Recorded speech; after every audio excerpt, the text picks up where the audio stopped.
baik, bismillahirrahmanirrahim. Assalamualaikum warahmatullahi wabarakatuh. Perkenalkan, nama saya Andrea Fadila dengan nomor pokok mahasiswa 2024-213001 akan memaparkan hasil tugas yang telah diberikan, yaitu tentang materi produk bank syariah. Jadi ada beberapa soal yang saya akan sebutkan dulu, terus beberapa keuntungan dan tantangannya itu. Oke, jadi bisa kita ketahui bahwa Qardha itu adalah pinjaman tanpa bunga ataupun biaya tambahan yang diberikan oleh pemberi pinjaman kepada pinjaman. Terus dalam kasus ini pengusaha kecil meminjam 10 juta dari temannya tanpa adanya bunga atau biaya tambahan.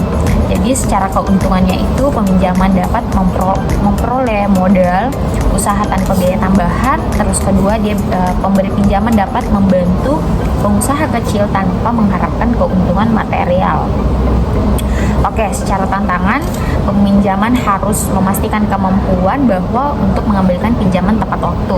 Terus untuk pemberi pinjaman juga harus mempercayai kemampuan peminjaman untuk mengembalikan pinjaman tersebut. Oke, selanjutnya wakalah. Wakalah itu adalah pemberian kuasa kepada pihak lain untuk melakukan transaksi ataupun mengurus urusan tertentu. Dalam kasusnya itu nasabah memberikan kuasa kepada bank untuk membeli rumah atas namanya. Secara mekanisme, nasabah memberikan kuasa kepada bank untuk bertindak sebagai wakil, dan bank mengurus segala transaksi terkait pembelian rumah. Untuk tanggung jawab bank itu, bank harus bertindak sesuai dengan kepentingan nasabah, dan bank harus juga memastikan bahwa transaksi yang dilakukan secara transparan dan sesuai dengan keinginan nasabah. Selanjutnya ada kafalah.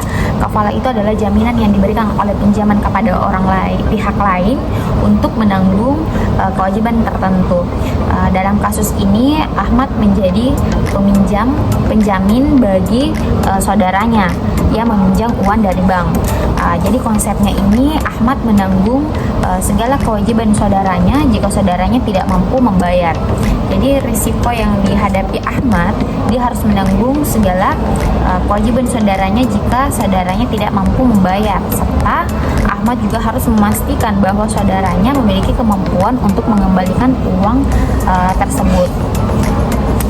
Oke, lanjut. Di hawalah itu adalah pengalihan kewajiban hutang dari satu pihak kepada pihak lain. Dalam kasus ini Budi mengalihkan kewajiban hutangnya kepada Cici yang berhutang kepada Budi.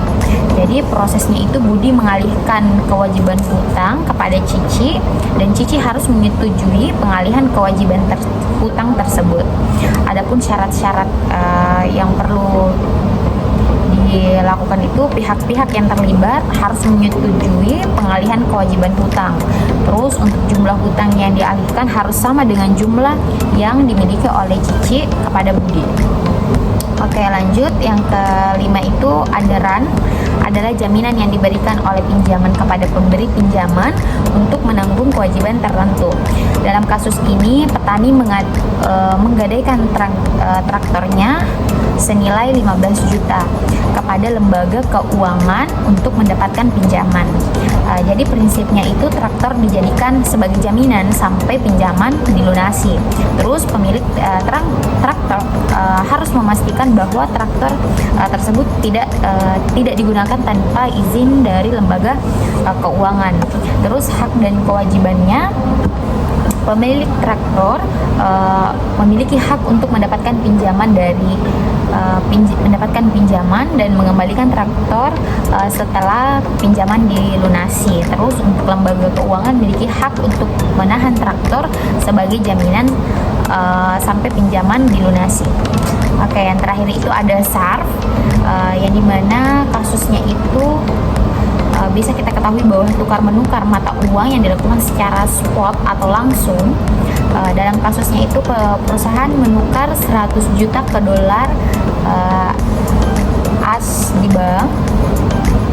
Itu transaksinya perusahaan menukar rupiah dengan dolar di bank. Terus transaksinya harus dilakukan secara langsung dan tidak boleh ada penundaan. Hal yang harus diperhatikan itu transaksi harus dilakukan secara transparan dan sesuai dengan prinsip syariah. Terus bank harus memastikan bahwa transaksi dilakukan dengan nilai tukar yang adil dan sesuai dengan pasar. Baik, mungkin itu saja yang dapat saya paparkan. Lebih kurang mohon dimaafkan. Wassalamualaikum warahmatullahi wabarakatuh.